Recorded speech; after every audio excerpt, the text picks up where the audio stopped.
Today is Friday. It is Chof Vov Adar Sheni Tovshin Ayin Dalid.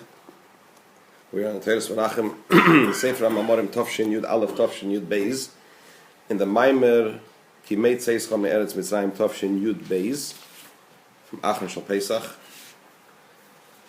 and we are up to chapter 3, Ois Gimel, page Reish Samach Dalid. We're learning about miracles. The Rebbe explains that there are two types of miracles. There are miracles that are beyond nature, obviously beyond nature, and then there are miracles that are clothed within nature. And in the miracles that are clothed within nature, we have two subtypes. One are miracles. One type is miracles that are clothed in nature, but it is obvious that nature is merely a garment for the miracle. So there is a natural narrative, if you will, but when you look at it, you could see that it is miraculous. And then there are miracles that are clothed in nature to such an extent that afilu ein balanes makir b'nisai, the one for whom the miracle is happening, does not recognize the miracle at all. The Rebbe explained that the miracles that are clothed in nature are rooted in a higher source than the miracles that are obviously miracles, that are beyond nature, that defy nature. And in that sense, the miracles that are so clothed in nature that you don't even recognize them as miracles are rooted even higher. They are rooted in a level of godliness known as levadoi. Le'isei niflois gedolos levadoi. Alone, for himself. Is that what we're talking there about? Not Hashkot, but nature and things like that? Is it? No, we're not talking about nature. We're talking about conception. We're talking about What type of stuff? the Yalkut Shimoni. When the Medrash brings this, the Rebbe quotes it from the Talmud of Nida, from Masechta Nida, but it's also brought in Yalkut Shimoni. Over there, it gives an example. For example, a person is lying on a bed, and a snake comes slithering up, poisonous snake comes slithering up towards him or near the bed, and he wakes up. The person wakes up, gets out of bed, the snake gets a fright and slithers away. So he was in danger, and the danger passed, and he's not even aware. So, And that's coming from the highest level. that comes from the highest level. That's from Levadei. The Rebbe is going to elaborate now. The Rebbe, of course, also asked. There are two interpretations on the pasuk Kimei Tzeischo Me'eretz Mitzrayim. Why does it say Kimei, like the days you left Egypt? We only left on one day, so he says it includes also the splitting of the sea, right? And that's why when Mashiach will come, we'll have both things: the miracles that happened when we left Egypt, and also the miracles of the splitting of the sea, because there'll be a re-experience of those two aspects. And also, he explained that that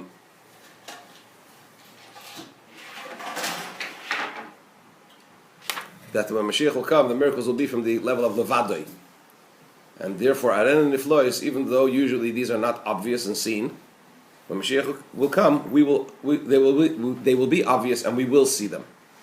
The Rebbe asked, what's the connection between the two? But the bottom line is, the Rebbe here is discussing the different levels of miracles, and the point he's making is that the more clothed the miracle is in nature, the less obvious the miracle, the higher its source. In that sense, you are right. When we talk about nature, the Rebbe goes later on and discusses also nature, right? But let's go step by step. Chapter 3, page Reish Samach Dalet. V'yuvan zeh, this will be understood first by prefacing the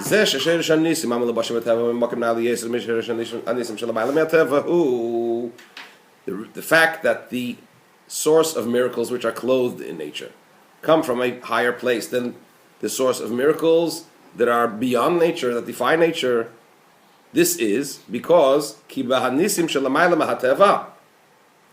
because in the miracles that are beyond nature, that defy nature, what does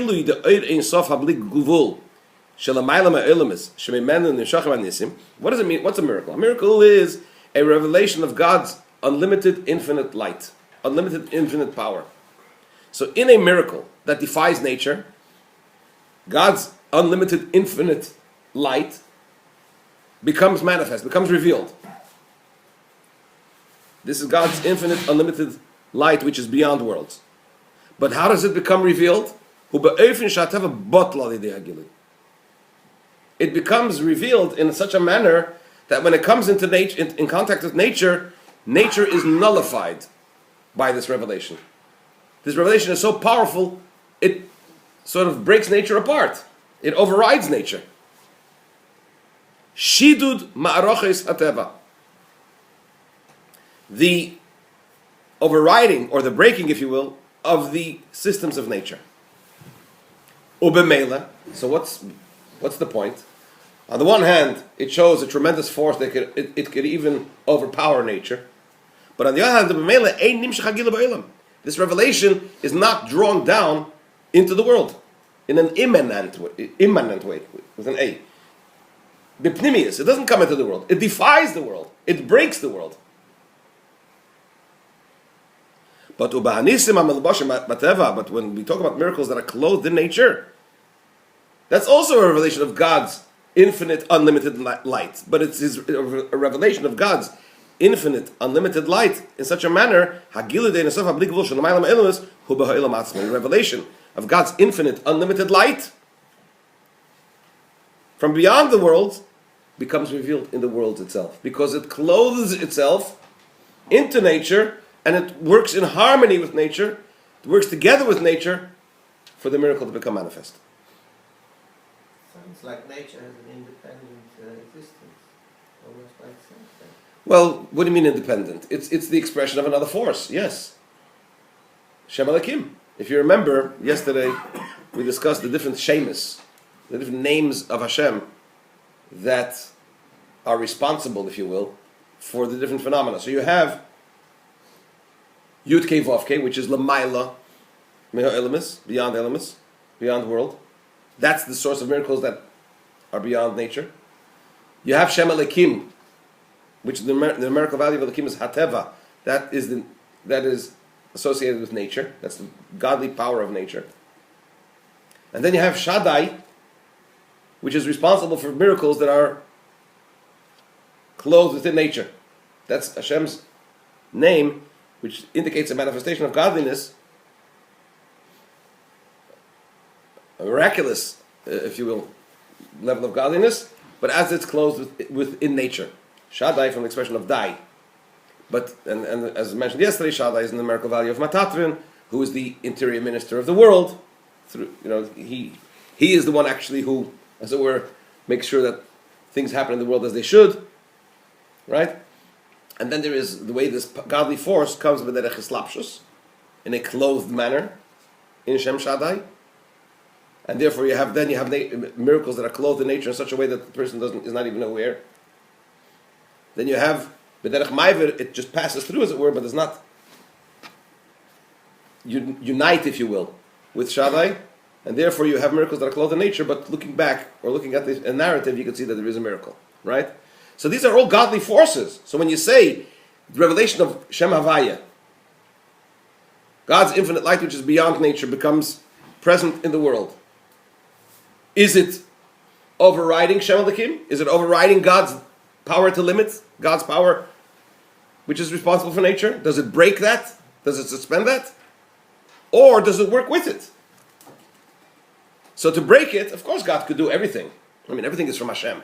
But once Hashem chose these different systems, if you will, they're real because they're godly, right? So now, of course, he has the ability to suspend Shem Elokim if he wants, and make Shem Havaya the force that is revealed and present, right? But it could be done in more than one way. One way is that he suspends Shem Elokim, he breaks the power of nature, or he operates with it and through it. That shows something greater. Right? So when you have the revelation of godliness, God's infinite light, unlimited infinite light, which is inherently beyond world, but it comes down into the godly force that is responsible for nature, Shem Elikim, as it were. And through that, and within that, the miracle is performed, then that becomes manifest in the world itself. The world actually receives, if you will, within its frame of reality, within its characteristics, within its limitations, if you will, an unlimited divine power from Shem Havaya. That shows that's greater. We'll get to the footnotes later on. So now, how does that happen? If we say the world and the system responsible for the running of the world, Teva, is inherently gvul, limited. The godly force that's responsible for miracles is inherently unlimited. How do they fuse? It would seem that what should happen when one comes in contact with the other, you can't have them both together. One needs to break the other. Yes, he could, but he could break it. No. So he says like this.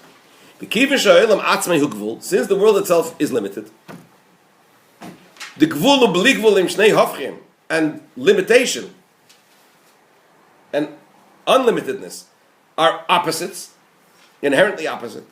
Therefore, therefore, in order for the revelation of God's unlimited, infinite light to be present and to fuse, to be present in the limitation of the world itself, not to break it and defy it, but rather to be present within it, and to operate through it. This is by the drawing down of the unlimited aspects that we're now referring to. Drawn down from where? From the very essence of the Ein Sof itself, from the very essence of Hashem himself, who is present all over, also in the limitation and in the nature of the world. Right? So what do we have here? It's similar to how the Jewish soul is getting into the body. You get almost an interference, an overriding of the of reality. How do you mean? From the high, because the neshama is coming from the highest part of Hashem. It's coming down into a body in this low level. So it's without breaking it. So the two fuse together within the body. So it's the same thing. You're saying a miracle. It's coming down. In that sense, yes. But the neshama coming down into the body, we've gotten accustomed to the fact that it's natural. That's what happens. That's why I'm struggling to get Here, my head around. Why calling nature is not a miracle? Is happening in chapter 4, the Rebbe is going to discuss the difference between miracles that are clothed in nature and nature itself. Because it seems that nature is a miracle clothed in nature. That's what nature is. It's going to get to that in a minute. I'm trying to wait. So, now he's talking about the Maila. What quality do you have in miracles that are clothed within nature? Over and above miracles that defy nature. So he said it's because miracles that are clothed in nature fuse with nature, and they come down into the world, into the frame of reality of the world. Doesn't break the rules of the world, but rather operates within it. And because limited and unlimited forces are inherently opposites, you need a power that's greater in order to unite them. Which means what? It comes from the very essence of Hashem. So that's one advantage that miracles that are clothed in nature have over and above miracles that defy nature.